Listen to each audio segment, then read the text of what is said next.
sampai sekarang pun masih mengalami panik. Jadi suaminya nggak boleh masuk rumah, harus ganti baju mandi lain-lainnya di garasi. Dia pisah rumah. Nah, ada 3 untuk menyesuaikan atau untuk bisa growth. Yang pertama itu kita dengan adaptasi, yang kedua dengan ekspansi, yang ketiga dengan transformasi. Yang mana nih sekarang kita?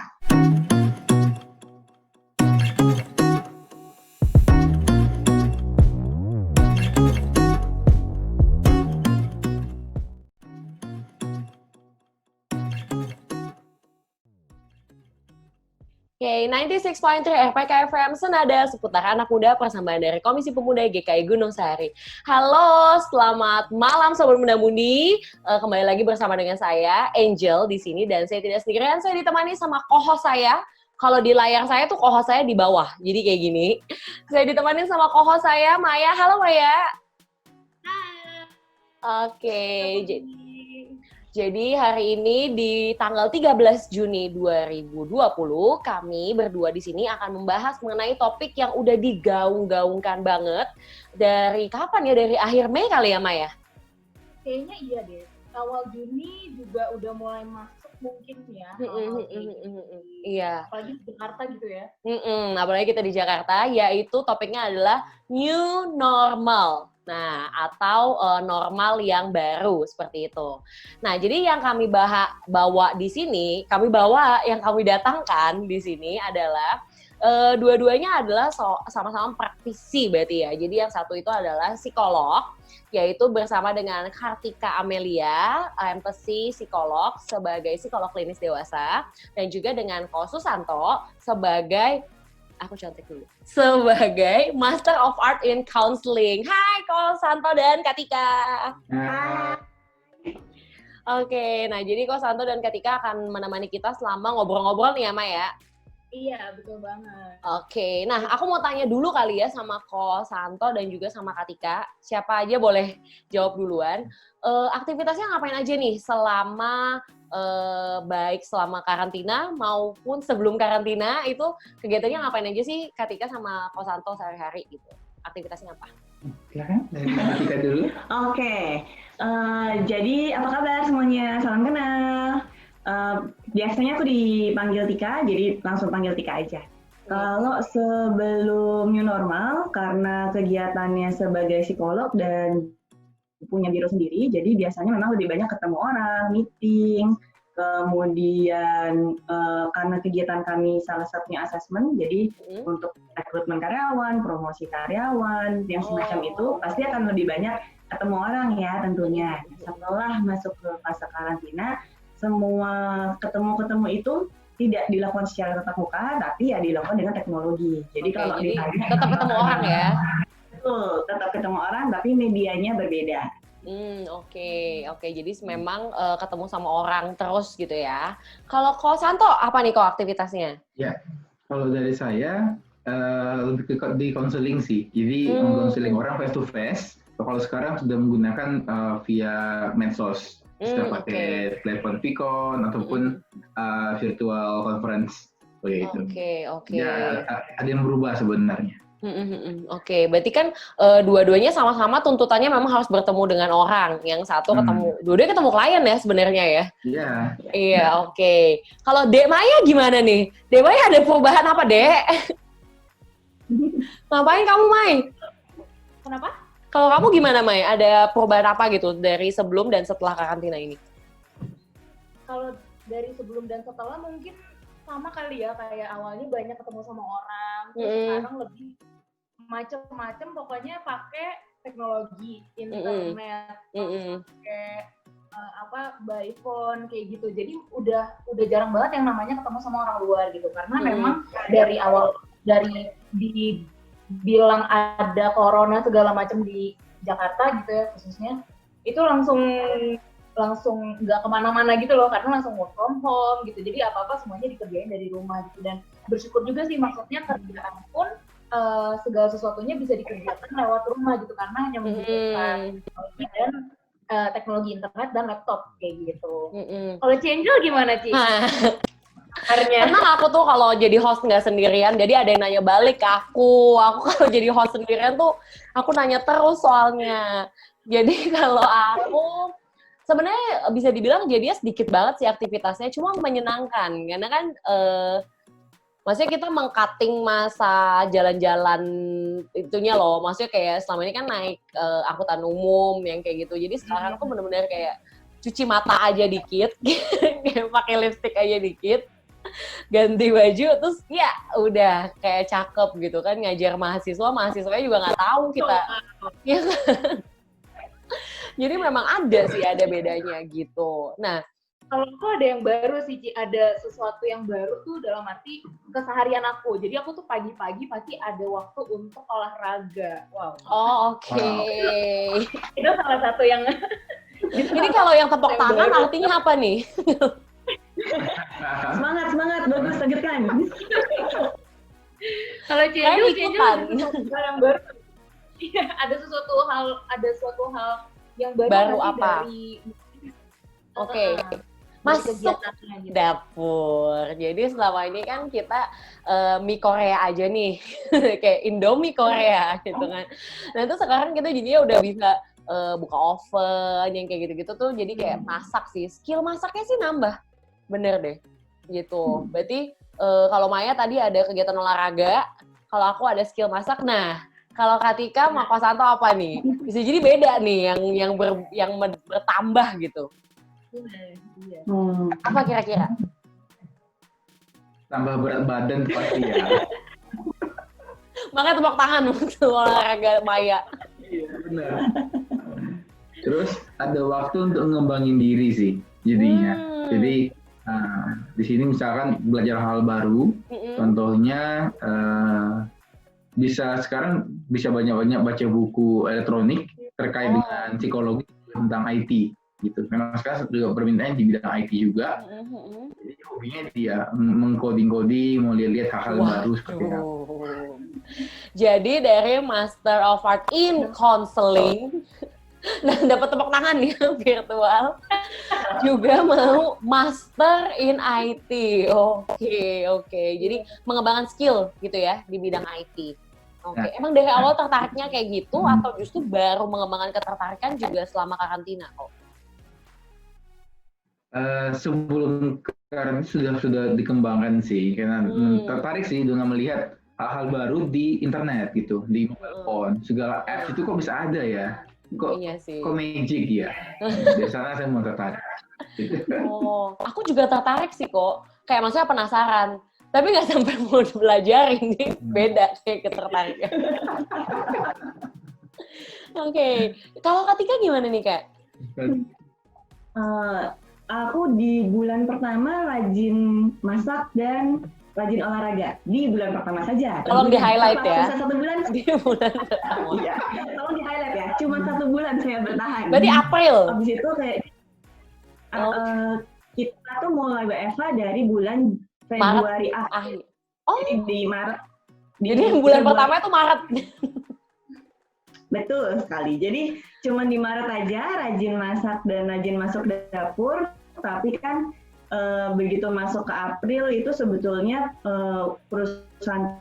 perusahaan klien-klien kita sudah mulai bergerak lagi ya setelah masa stop 1 bulan itu. Jadi mulai banyak tuh yang harus dilakukan. Jadi justru yang online semakin meningkat. Ditambah memang mungkin bukan asesmen rekrutmen turun, tapi ada new project. Kita mau membangun corporate university untuk salah satu klien. Jadi mau nggak mau belajar lagi dan kita memang lagi. Oke. Tapi secara assessment maksudnya ada perubahan itu nggak Kak? Maksudnya kan teman-teman pemuda nih pasti juga pada penasaran nih gitu soal kondisi perusahaan-perusahaan sendiri, HR sendiri itu sebenarnya apa sih perubahannya gitu? Kalau di masa sekarang yang pasti asesmen di hold dulu untuk sebagian besar klien, terutama yang terdampaknya high impact terkait corona ini. Jadi ada yang betul-betul mereka stop rekrutmen dan memang ya agak sedihnya terminate besar-besaran. Tapi ada juga lini bisnis yang mereka tetap rekrut jalan terus, bahkan rekrut besar-besaran. Apa tuh bisnisnya? Apa tuh Kak? Boleh dikasih tahu nggak? Boleh. Jadi sebetulnya bisnis-bisnis yang survive banget ya, itu pasti di bagian FMCG, karena itu kan kebutuhan pokok sehari-hari. Betul. Ya, obat. Jadi obat. Farmasi yang terkait kesehatan, itu mereka justru rekrutmen jalan terus. Nah ini Sobat Muda Budi, soalnya kadang-kadang kalau yang masih kontrak, biasanya akhirnya ya udah di-terminate, nggak diperpanjang gitu kan, terutama yang masih kontrak, yang kayak gitu sih. Itu udah, kayak perusahaan udah nggak pikir 2 kali deh begitu ngeliat ini karyawan kontrak, ya udah begitu kontrak habis, ya udah nggak diperpanjang, yang kayak gitu. Temen aku banyak banget juga sih yang mengalami hal itu. Nah, kalau terkait dengan istilah new normal sendiri itu, sebenarnya kalau menurut Kosanto atau Katika gitu ya, apa sih istilah new normal itu pertama kali banget dikenalkan, digaung-gaungkan sama orang, itu tuh sebenarnya dari mana sih itu asalnya yang kayak gitu? Maksudnya kayak, atau pengertian dari new normal sendiri. Bisa jadi apa yang Kosanto pahami tentang new normal kan beda nih sama yang Katika pahami gitu. Itu gimana tuh Kak? Ya, kalau new normal bagi Kosanto sendiri adalah itu lebih ke penyesuaian diri ya. Jadi semua dari kita pasti akan lakukan penyesuaian diri. Contohnya dari kita dari SD masuk ke SMP, ada lagi penyesuaian diri hal baru. Namun bedanya sekarang adalah kita penyesuaian diri dengan protokol kesehatan. Gitu. Oke. Jadi secara spesifik penyesuaiannya pada protokol kesehatan. Nah, sampai kapan? Sampai ditemukan vaksin COVID-19. Itu batasannya. Menurut Kosanto? Atau ini memang Kosanto udah research sendiri, baca gitu? Ada juga beberapa media sosial dan juga sumber-sumber mengatakan demikian. Jadi ada diambil dari beberapa sumber. Jadi new normal ini sebenarnya adalah istilah untuk proses adaptasi. Proses adaptasinya di ranah kesehatan, terus sampai kapannya itu kemungkinan sampai COVID ini berakhir gitu ya. Nah, beda bukan adaptasi tapi penyesuaian diri. Penyesuaian diri. Apa tuh bedanya kok? Bedanya adalah kalau adaptasi adalah kita ikut berubah tapi kita pasif. Penyesuaian diri kita aktif untuk berubah. Contohnya adaptasi itu kayak survival of the fittest. Maksudnya apa? Muka aku sama Maya lagi bingung. Mai, muka kita berdua kok sama? Aku lagi ngeliat. Adaptasi adalah proses di mana seseorang diubah. Tapi sendiri, dia kalau dia nggak bertahan, dia akan mati. Dia akan gugur. Penyesuaiannya adalah dia berusaha untuk bisa menyesuaikan diri. Untuk bisa survive. Jadi dia lebih aktif dalam sisi penyesuaian diri. Boleh saya tanya, Kosanto? Silakan. Mungkin nggak contohnya gini, kalau adaptasi itu, ya sudah ada COVID, karena saya mau beradaptasi, tetap kemana-mana nggak pakai masker, nggak pakai sarung tangan, nggak pakai hand sanitizer. Ya kalau saya selamat-selamatlah, kalau saya dipanggil Tuhan, dipanggillah. Itu adaptasi. Tapi kalau penyesuaian diri, karena COVID, saya pakai masker, saya pakai sarung tangan, mungkin saya bawa hand sanitizer kemana-mana, saya jaga jarak. Itu penyesuaian diri. Memang saling melengkapi ya. Betul sekali. Ini penjelasan, yang satu contoh. Habis itu Kosanto bilang meskipun agak ekstrem. Emang gitu, ini unik banget pasangan kita hari ini. Nah seperti Maya dan saya yang mengkerut, saya yakin Sobat Muda Mudi juga mengkerut dan pasti tertarik nih untuk memahami lebih lanjut mengenai new normal. Nah sebelum kita lanjut pembahasannya, kita akan dengarkan yang satu ini dulu. Jangan kemana-mana ya Sobat Muda Mudi.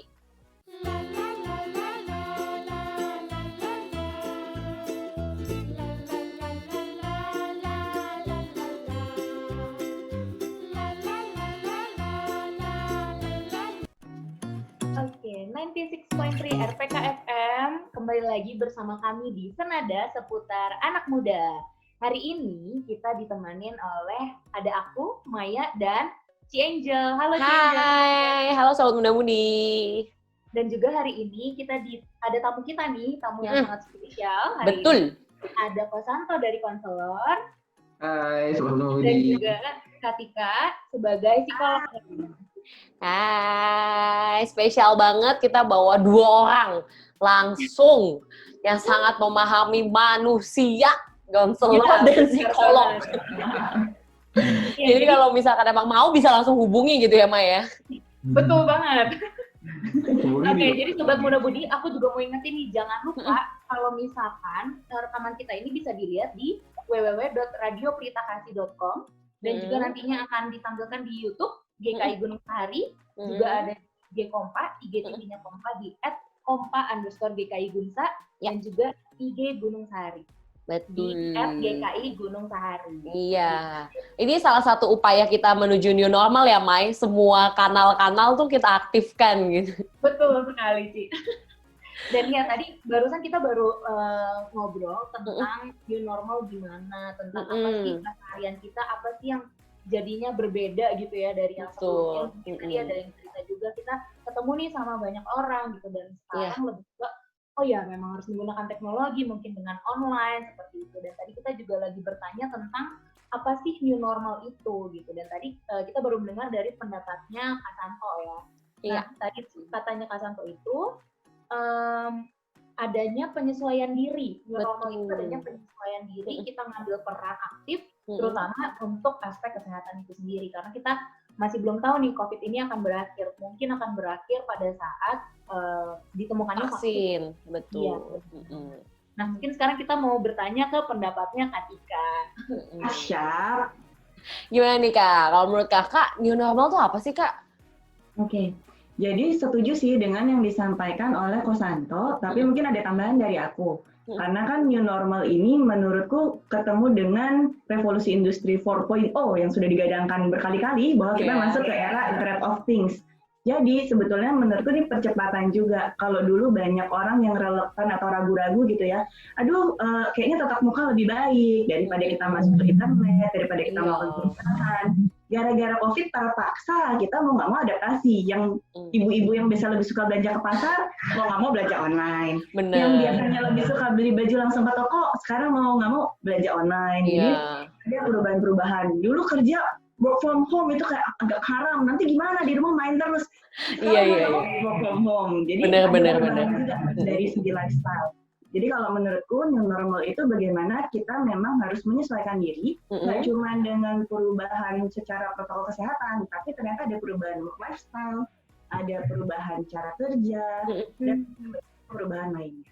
Oke, jadi dia adalah proses penyesuaian diri untuk seluruh aspek kehidupan kita gitu ya Kak ya?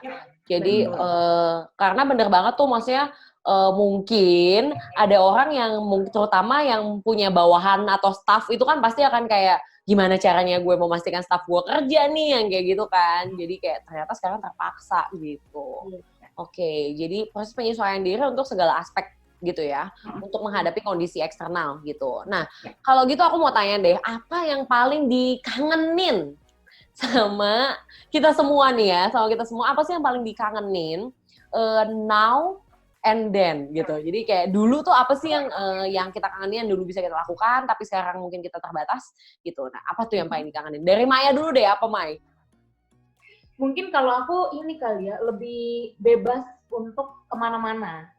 Karena kalau sekarang kan maksudnya jatuhnya harus pakai masker lah, harus gimana lah, harus berjarak gitu. Jadi kayak banyak banget batasan kalau kita mau pergi keluar gitu loh. Sampai itu bikin sebenarnya jadi aduh gue mager banget mau keluar kayak gitu. Kayak ya udahlah mending di rumah aja gitu loh. Soalnya itu kayaknya sebelum new normal Anda memang sudah mager, Mai. Oh wow. Kayaknya sih gitu ya, Ci. Iya nih. Jadi kalau misalkan mau ketemu, misalkan kayak kita mau ketemu orang gitu kan, kayak selama ini kan kayak fine-fine aja, terus maksudnya apa namanya, ketemu keluarga gitu biasanya kayak cekiki gitu kan, ini tapi harus jangan kayak aduh banget gitu loh kayak kita kayak bingung gitu ya, kayak aduh mau salaman, mau pegang, mau gini aja deh gimana gitu. Iya, jadi itu sih yang jadi mungkin di situ ada apa bahasa kasih physical touch-nya yang menurut aku jadinya bingung juga gitu mau ngungkapin ke keluarga gitu. Aduh, ada yang bahasa kasihnya tuh physical touch dan jadi ini sangat challenging banget nih ya selama physical distancing gitu karena si physical touch-nya terhambat dengan physical distancing. Oke. Bagus banget tuh. Oke. Gimana kalau Kosanto dan juga Kak Tika? Apa nih Kak yang paling dikangenin? Kalau saya yang paling dikangenin adalah makanan-makanan yang all you can eat. Kelihatannya Aku pikir iya ya. berbobot ini. Kan sekarang sudah nggak mungkin boleh ya. Iya, udah nggak boleh dine in martabak gitu. Sambil makan sendiri gitu kan. Bener. Aku kira tuh bakal yang kayak saya kangen mahasiswa saya gitu. Oh iya, itu ya.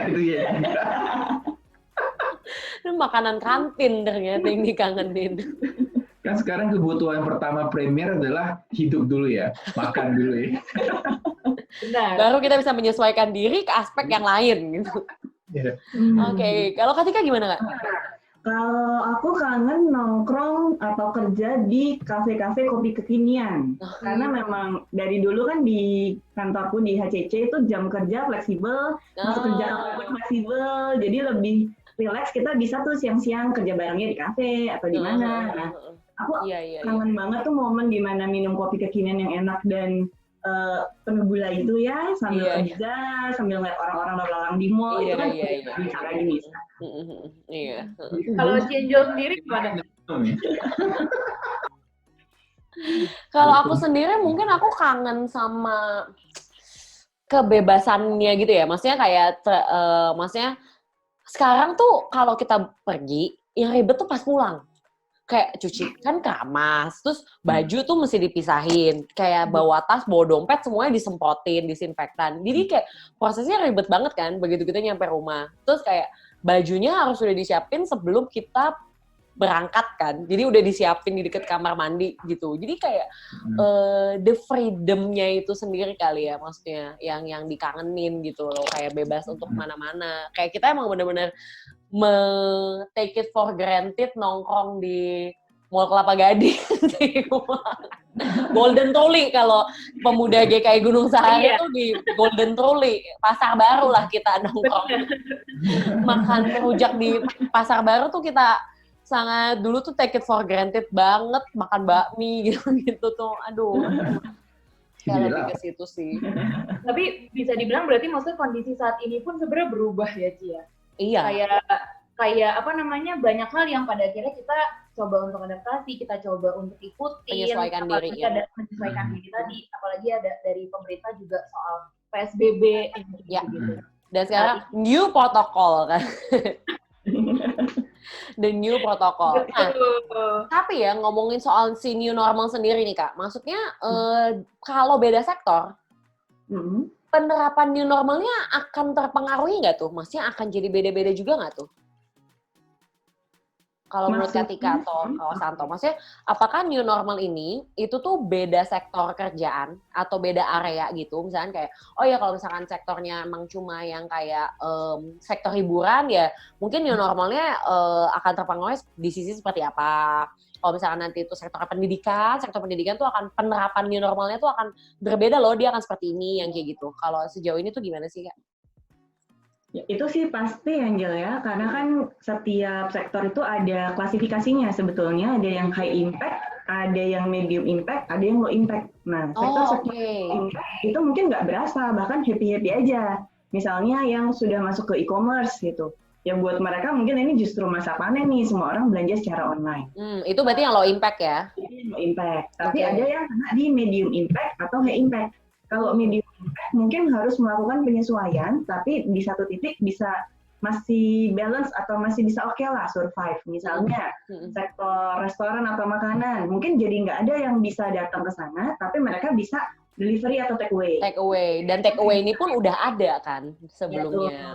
Jadi itu medium impact lah kira-kira, termasuk klasifikasi usaha-usaha atau aktivitas yang medium impact. Tapi ada yang high impact yang memang kita ke sana ketemu untuk melakukan aktivitas, kita menikmati aktivitasnya, misalnya ke salon gitu, atau bioskop, atau karaokean. Secara itu super high impact nih, kita ketemu banyak orang, kita berinteraksi banyak orang, nonton konser, itu juga high impact. Nah, yang high impact inilah yang terdampak atau memang harus melakukan penyesuaian atau adaptasinya mungkin lebih luar biasa dibanding yang putar otak banget lah ya. Oke. Nah, tapi pertanyaannya sebenarnya kita tuh siap gak sih sama si new normal ini?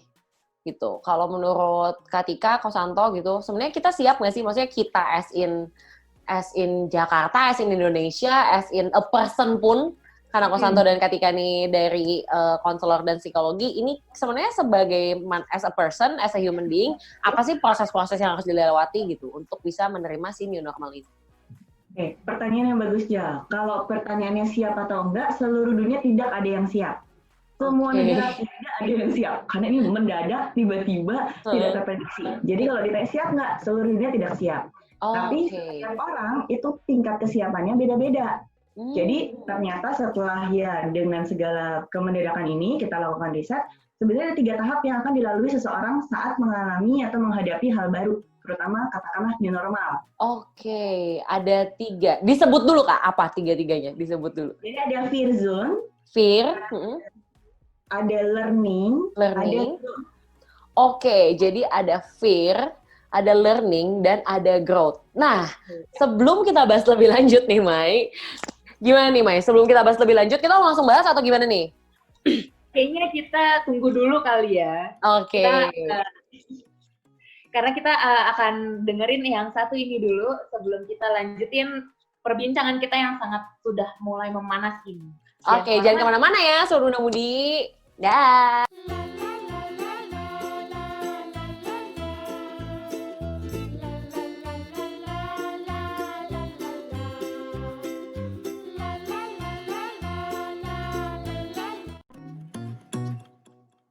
96.3 RPK FM Senada seputar anak muda. Halo Sobat Muda Mudi, kembali lagi bersama aku Maya dan juga Ci Angel. Aku Angel. Dan juga hari ini tamu kita ada Kosanto sebagai konselor dan ada Katika sebagai psikolog. Hai. Nah, mungkin buat teman-teman, buat sobat muda Mudi yang tadi sempat tertinggal gitu ya. Nah, saat ini tuh kita sedang membahas apa sih? Hari ini kita itu membahas tentang new normal gitu. Karena memang mungkin saat ini kita pun sedang mengalaminya gitu ya. Dan tadi kita juga sudah sempat membahas tentang apa sih new normal itu. New normal itu sempat terbahas bahwa dia adalah mungkin adanya penyesuaian diri. Kita juga sebagai manusia dapat mengambil peran aktif terutama di aspek kesehatan. Jadi kita ada mungkin menggunakan APD itu untuk kita keluar karena untuk menjaga kesehatan kita. Dan mungkin new normal ini akan mungkin COVID ini akan berakhir setelah ditemukannya vaksin itu gitu ya.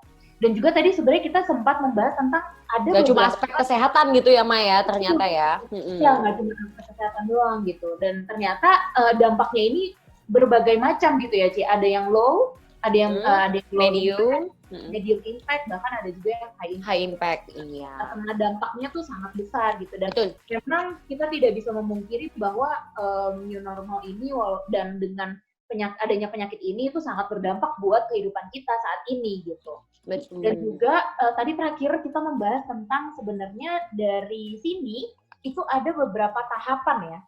Beberapa tahapan dari gimana cara kita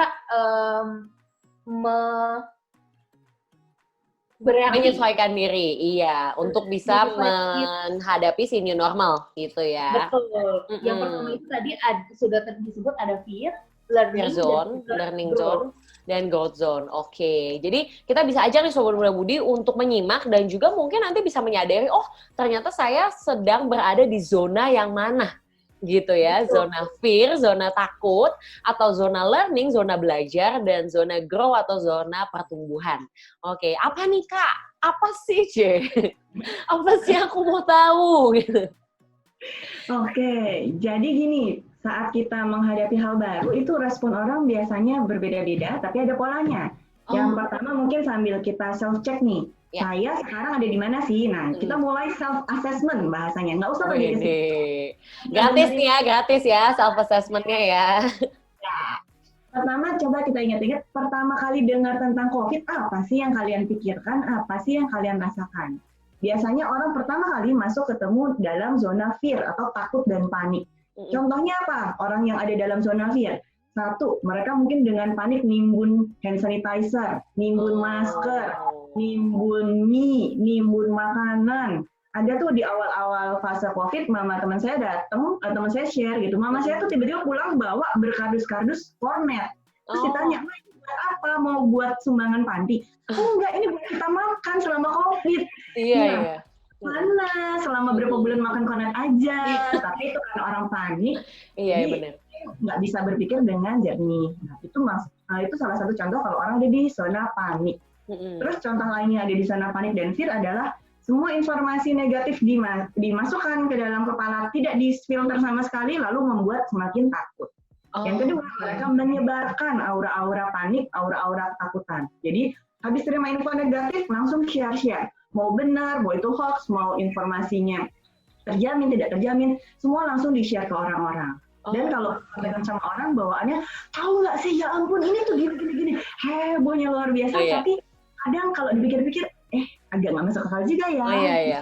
Sepertinya saya mengingat saya pernah berada di masa itu. Yang mana Ci? Nimbun masker ya? Wah. Itu yang kayak, tau nggak sih? Yang itu sih kalau gua. Kalau Santo mungkin waktu konseling pernah. Ada contoh nggak kok? Iya.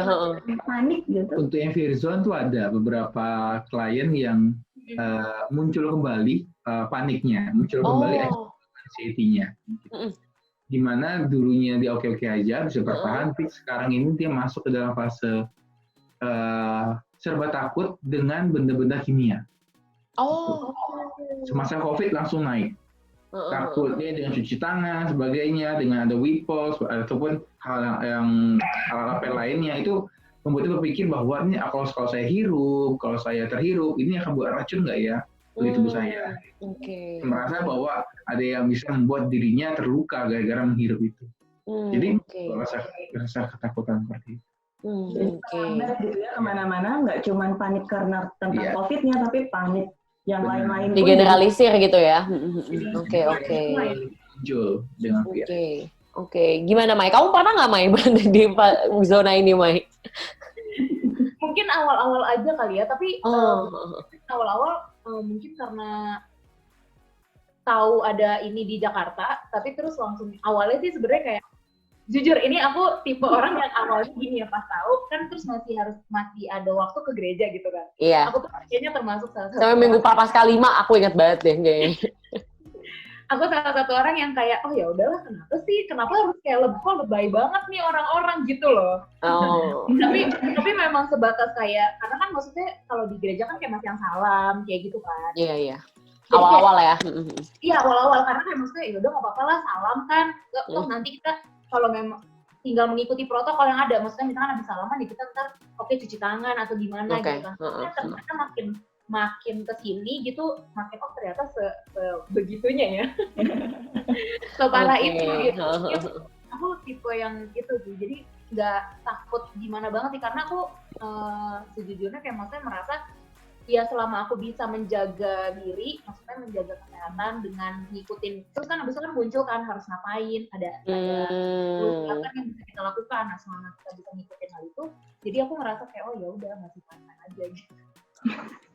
Nah, jangan-jangan ini Maya masuk ke zona yang mau dijelasin berikutnya nih, Kak. Gimana nih, Kak? Oke. Coba aku lanjut dulu ke zona yang kedua ya. Jadi biasanya setelah masa panik, beda-beda orang panik itu, ada yang 1 minggu, 2 minggu, ada yang 1 bulan, ada yang sampai sekarang pun masih mengalami panik. Jadi aku kemarin juga baru dapet klien yang sampai sekarang masih panik. Jadi suaminya nggak boleh masuk rumah, harus ganti baju mandi lain-lainnya di garasi gitu. Waduh, masuk ke dalam rumah. Dicuci bareng sama mobilnya ya?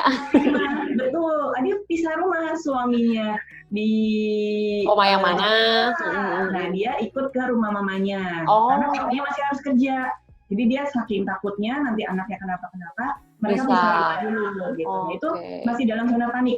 Sekarang masuk ke zona yang kedua. Pada umumnya orang lalu masuk ke learning zone atau zona belajar. Udah selesai paniknya, udah turun tuh stresnya, mulai mikir sebetulnya di waktu saya yang sangat panjang ini, saya mau pakai buat apa sih? Tadi kan sempat di-sharekan atau diceritakan ya, Maya pakai untuk olahraga, Angel pakai untuk masak. Teman saya yang pakai waktu untuk nonton drakor selama 5 tahun terakhir ditonton lah itu dalam 2 bulan. Jadi beda nih, mereka belajar hal yang berbeda. Ada yang jadi pintar masak, ada yang jadi pintar ngomong bahasa Korea, saking banyak nonton drakor. Ada yang belajar hal baru, mungkin kayak tadi Ko Afin belajar IT, programming yang baru, bahasa program yang baru. Nah itu masuk ke masa belajar. Kita mulai mikir, di waktu yang saya punya, saya harus belajar apa ya, atau saya bisa ngembangin diri apa ya. Bisa dimanfaatkan apa waktunya ya. Betul, fokusnya masih ke diri sendiri kalau di zona kedua. Apa yang bisa saya lakukan dan apa untungnya buat saya. Oh, oke. Zona kedua. Oke, berarti Maya termasuk yang zona satunya cepet berarti ya maksudnya, kalau durasi gitu. Iya, betul. Oke, baik sekali Maya ini. Udah mulai masuk learning kali ya? Kayaknya aku termasuk yang agak telat deh. Aku kayak baru masuk learning itu tuh di April pertengahan. Tapi lebih karena ya udahlah ini pasti akan berlalu dengan cepat. Maksudnya sempat mikir gitu. Karena waktu itu udah ada beberapa negara yang udah mulai turun grafiknya. Karena kan mereka pada mulai dari Januari akhir, Februari awal gitu kan. Jadi kayak ketika kita mendengar berita tersebut, kita mikir, oh yaudah, ya ini juga akan lewat gitu. Jadi, nah yang ketika bilang baru mikir nih mau belajar apa ya, itu tuh baru di pertengahan April gitu. Jadi agak telat sebulanan gitu lah. Verzone sebulan. Oke. Abis itu apa nih Kak, abis itu?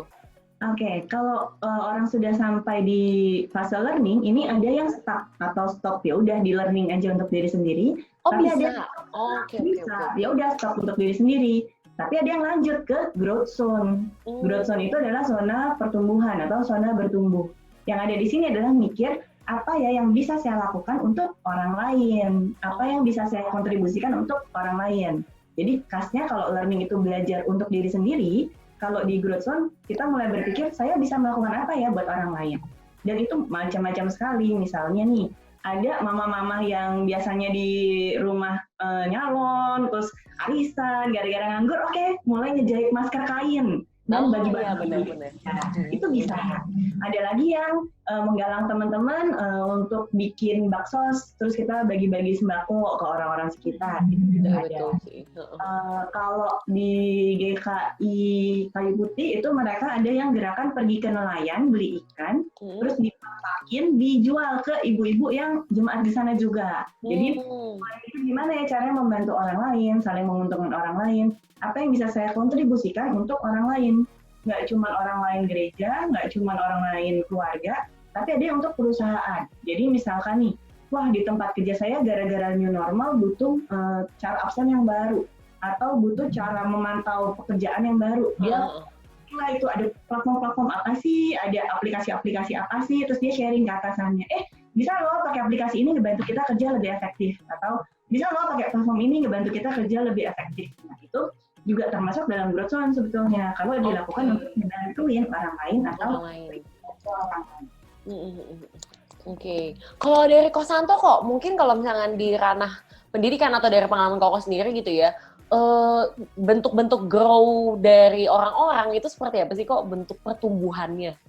Ya, kalau dari pendidikan pun dari konseling, ketika seseorang sudah selesai sama dirinya, sudah berdamai dengan dirinya, maka dia bisa berpikir untuk gimana saya bisa memberikan satu kontribusi pada keluarga gitu.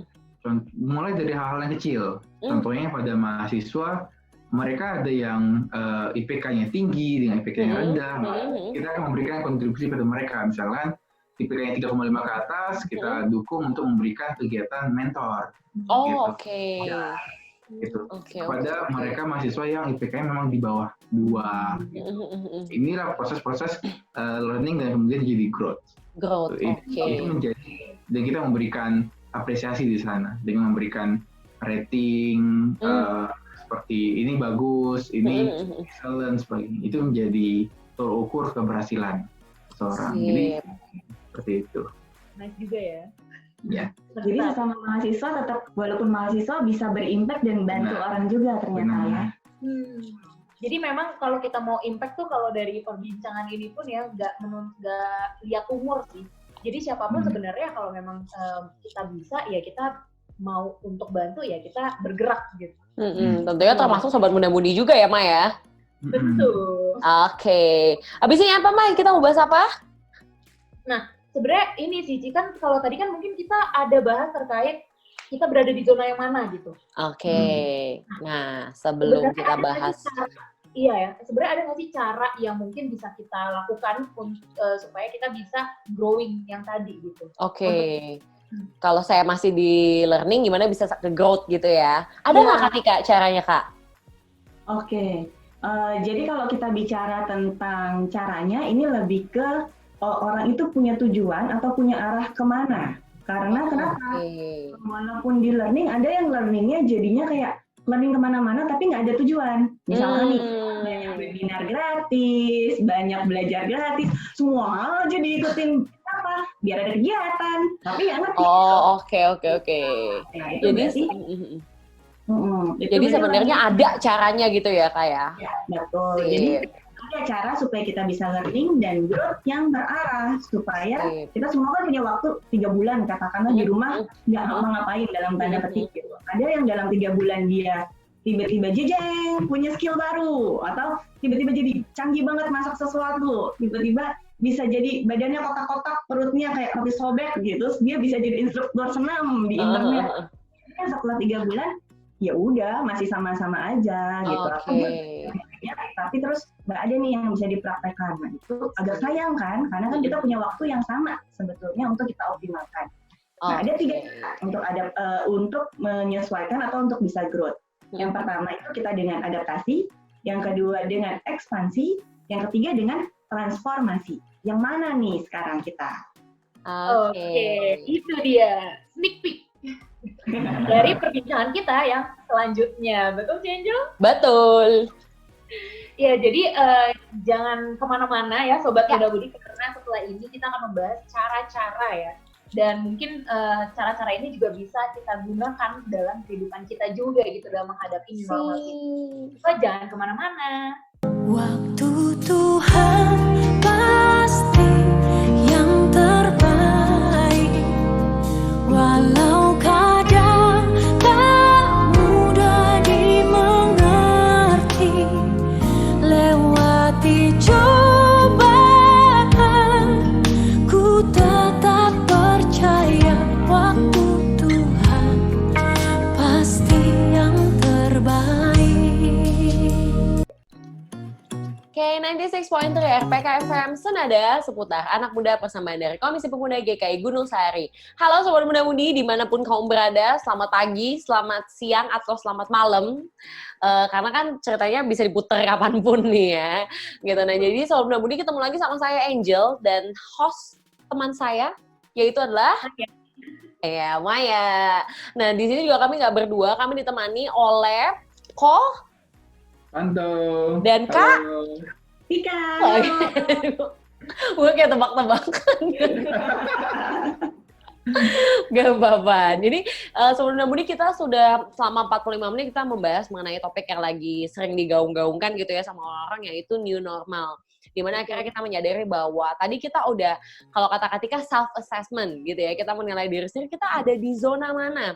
Ada 3 zona, apakah kita masih berada di zona penuh dengan ketakutan dan kepanikan karena memang pandemi adalah sesuatu yang baru, atau kita udah di proses learning, proses belajarnya buat siapa? Buat diri sendiri, atau yang terakhir kita punya proses bertumbuh atau growth, di mana kita sudah mulai memanfaatkan diri kita untuk orang lain gitu. Nah, durasinya beda-beda yang semua orang habiskan gitu ya Kak ya, dari satu fase ke fase yang lainnya itu beda-beda. Tapi semuanya bisa didorong untuk maju terus gitu ya Kak ya, ke zona-zona setelahnya. Nah, tadi yang tadi Katika sempat bahas dan ini menarik banget. Jadi ada orang yang bisa keep on learning, keep on sibuk, tapi tidak bertujuan. Gitu ya Kak ya.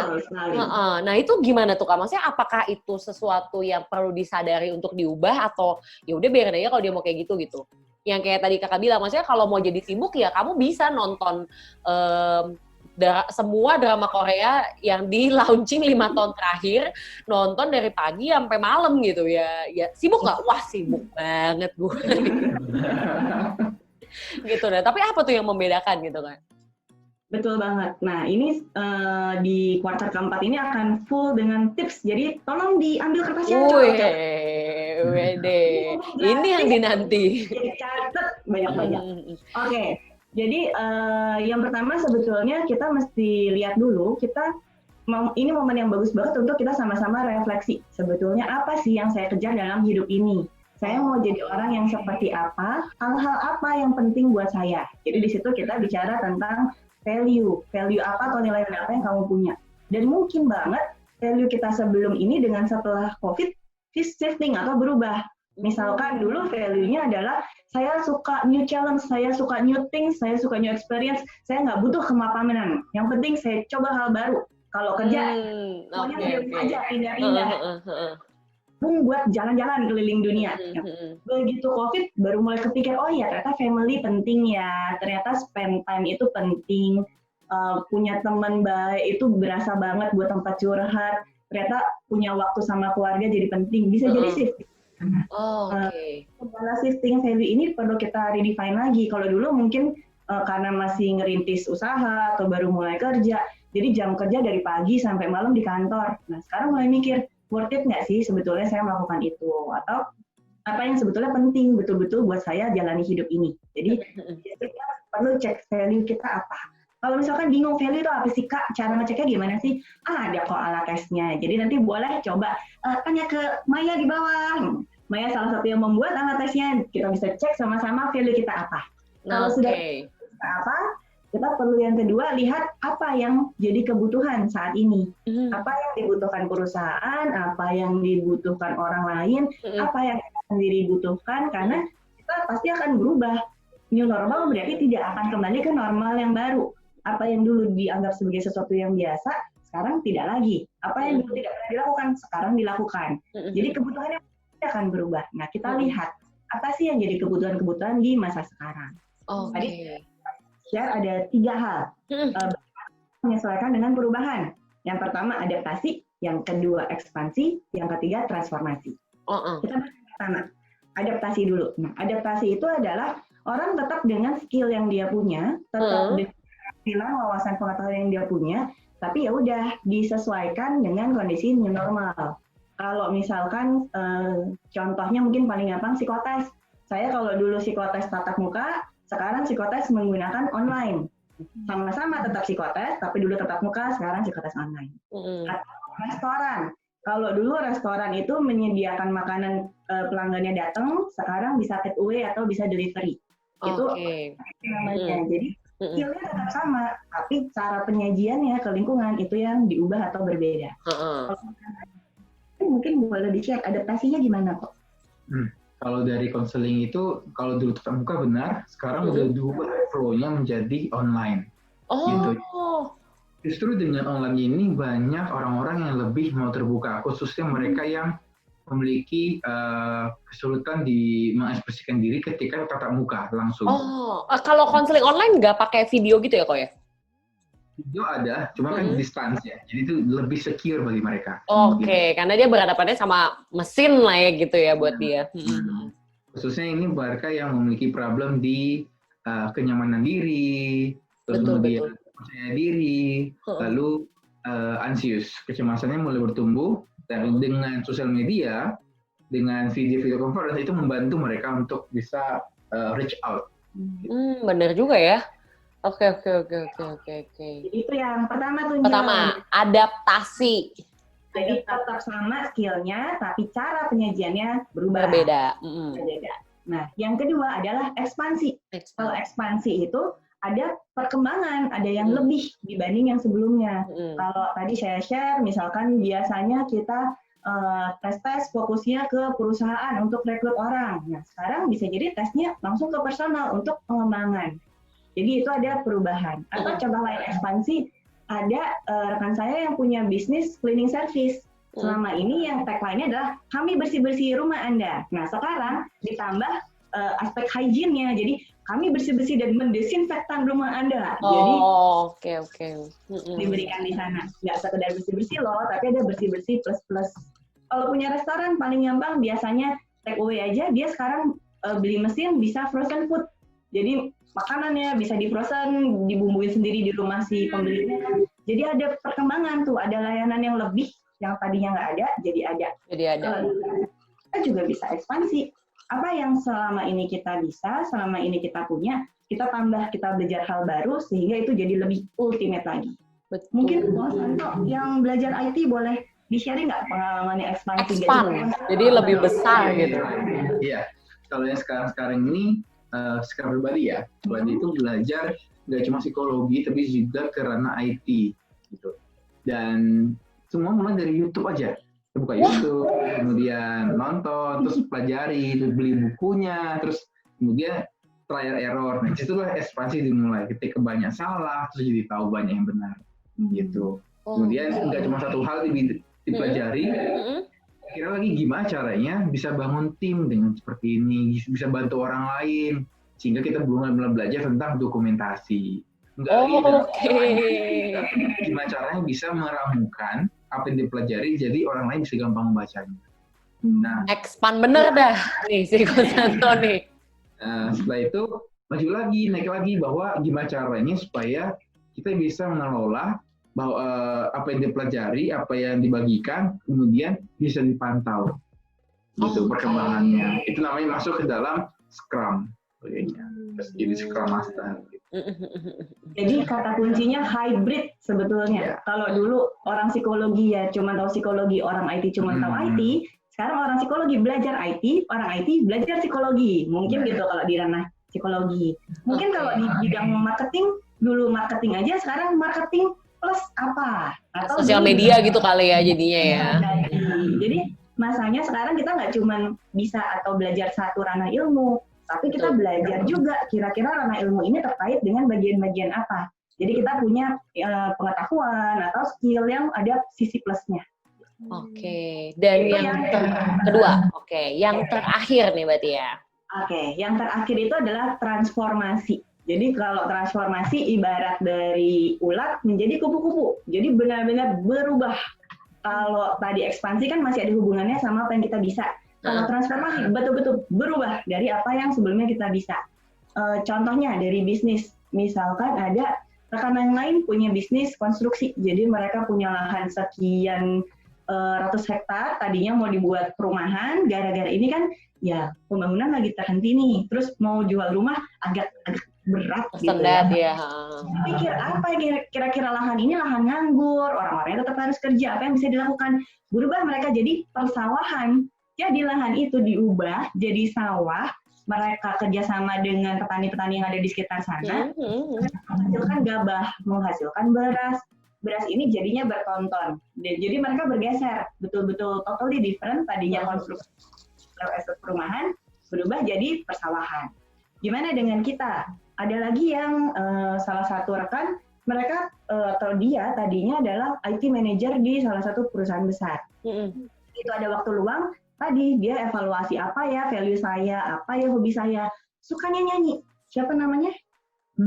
Mau dipromosikan? Enggak. Oke. Promosi ternyata. Baik. Promosi di Spotify aja boleh. Jadi akhirnya dia mengupload lagu-lagunya di Spotify. Kemudian dia buat lagu-lagu yang memotivasi, lagu-lagu yang dia betul-betul bikin lagu. Nah, itu transformasi dari orang IT, dia jadi pembuat lagu, dia bawakan lagunya, dia upload di Spotify untuk orang-orang bisa bantu dengar. Jadi kan ya, mungkin Angel dari psikolog, siapa tahu tiba-tiba jadi chef gitu. Open PO gitu ya tiba-tiba ya. Sip. Jadi itu dia Sobat Muda Mudi. Jadi untuk kita bisa bergerak maju gitu ya dari zona-zona tadi yang dari takut, kemudian belajar untuk diri sendiri sampai bertumbuh, caranya itu ada 3 gitu. Yang pertama adalah adaptasi. Kemudian yang kedua adalah si ekspansi, dan yang terakhir adalah transformasi gitu. Tapi semua orang bebas kan ya Kak, maksudnya mau mencoba yang mana gitu ya, yang sesuai dengan value kamu gitu ya, sesuai dengan nilai kamu itu. Nah, nggak terasa banget ternyata kita sudah bahas ini selama kurang lebih 60 menit gitu ya Maya. Betul, ini karena topiknya mungkin menarik banget kali Ci ya. Jadi terus kita juga, bener, kita tuh dapat banyak hal hari ini. Bener, dan mengevaluasi diri kita juga.